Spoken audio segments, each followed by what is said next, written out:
Menteri Luar Australia Senator Penny Wong mengadakan lawatan kerja 3 hari ke Malaysia bermula hari ini. Kementerian Luar Malaysia memaklumkan lawatan itu akan mengukuhkan lagi hubungan erat yang telah lama terjalin antara Malaysia dan Australia sebagai rakan kongsi strategik komprehensif atau CSP. Dan selain pertemuan bersama dengan menteri-menteri berkaitan, Penny juga dijadualkan melawat kampung halamannya di Kota Kinabalu. Apa signifikan lawatan ini serta di negara-negara ASEAN lain bagi kerajaan Anthony Albanese atau kerajaan Labor? Bagaimana pula dari sudut strategi dan keselamatan? Bagaimana posisi Australia di rantau Indo-Pasifik selepas ini? Bersama saya untuk mengulas lebih lanjut, bersedia di talian Profesor James Chin dari University of Tasmania. Dan izinkan saya teruskan dalam bahasa Inggeris. Thank you, Prof, for joining me today. Firstly, what can we expect from Senator Penny Wong's visit to Malaysia, and what kind of approach is needed right now to strengthen ties between the two countries? So I think the ties between Malaysia and Australia are very good. As you mentioned in the introduction, there's already a comprehensive partnership between Malaysia and Australia. Malaysia and Australia also have a free trade agreement. So the ties have traditionally been very good. And I'm sure many of your viewers will know that for a very long time, Australia has been a favorite destination for Malaysians who want to study overseas. So the ties have always been there. I think the purpose of a visit is to reinforce the ties and also to send a very, very strong signal to Malaysia and the ASEAN region that government policies in Canberra have changed because there's a new government in place. Some of your viewers may know that under the previous Morrison government, there was a bit of unhappiness in the ASEAN region, including Malaysia, especially over the announcement that Australia will adopt nuclear submarines in the future. I think that created a small issue between the two countries, and she's here to remind Malaysia that she has personal ties to Malaysia. She was born in Kota Kinabalu. Her brother is still living in Kota Kinabalu, and in fact, she's going to Kota Kinabalu tomorrow. And also to remind people that there's a new government in Australia, and they see Southeast Asia as a very important region for Australia's future.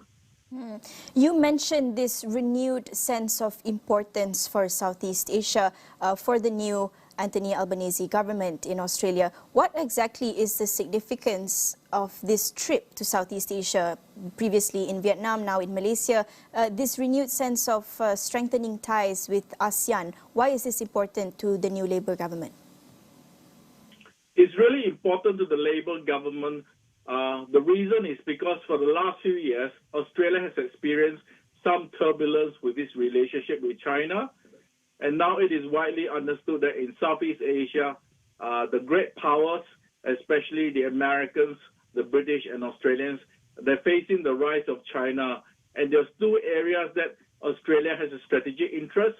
One is in Southeast Asia to the north of Australia, the other the South Pacific. In these two areas, key areas for Australia's foreign policy, the biggest threat to the Australian strategic interest is the rise of China.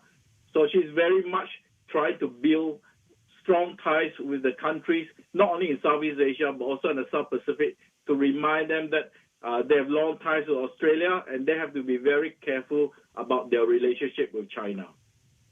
You mentioned this strategic and security importance for Australia, their interests.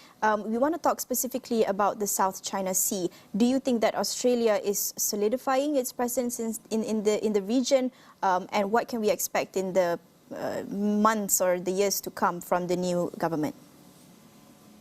So in terms of the strategy of the new government in Canberra is really looking at enhancing ties, especially economic ties, with Southeast Asia. The country they're targeting is actually Indonesia. Malaysia and Singapore are already tied to Australia to a thing called the Five Powers Defence Pact. And as I mentioned earlier, the ties between Australia and Malaysia, Singapore goes back a long way, even before Malaysia became independent. They were all part of the British Empire, so there's no problems. It's just a reminder to the Malaysian government that there's a new government in Canberra, and this government wants to be very close to Southeast Asia. But for the Australian side, I think their target will be countries like Vietnam and Indonesia, where they don't have these deep-seated ties like they have with Malaysia and Singapore. Why exactly Indonesia, as you mentioned? What's the strategic significance there? Well, it's not only strategic importance. If you look at the map of Australia, right, the country facing Australia to the north is actually Indonesia. Secondly, most people will tell that Indonesia will be a major economic power this century. They're already a member of the G20. They have the largest middle class in Southeast Asia. It's just going to get larger. The economy is going to get larger. So there's a lot more opportunities in a country like Indonesia compared to Malaysia. So Australia is trying to get ahead, trying to move in early, and also to build their trade ties. The trade ties between Indonesia and Australia is actually quite small. It's even smaller than the trade ties between Malaysia and Australia. As you mentioned before, some of our audience may understand or may perceive the Australian government under the Morrison leadership. Previously, there was this need for more strengthened approach from the Australian government towards ASEAN. There was this sort of lack of close relations, as some might perceive. But we want to talk about, beyond just the Australians' new government. We also want to talk about the perceptions here, how the Malaysian audience might perceive this new approach from the Albanese government. What could perhaps be seen or perceived by Malaysians here? Are they interested in closer ties to Australia? What's there to benefit?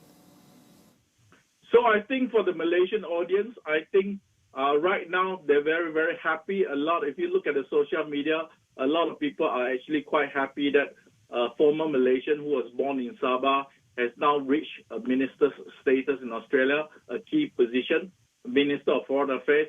So I think that in itself is actually counted as a very positive side among the Malaysian public. But I think in terms of the Malaysian public, they always understood Australia as a good country to send their children to study. And increasingly, you'll find that Malaysia is also one of the key sources for migrants, what we call skilled migrants from Malaysia to move on to Australia.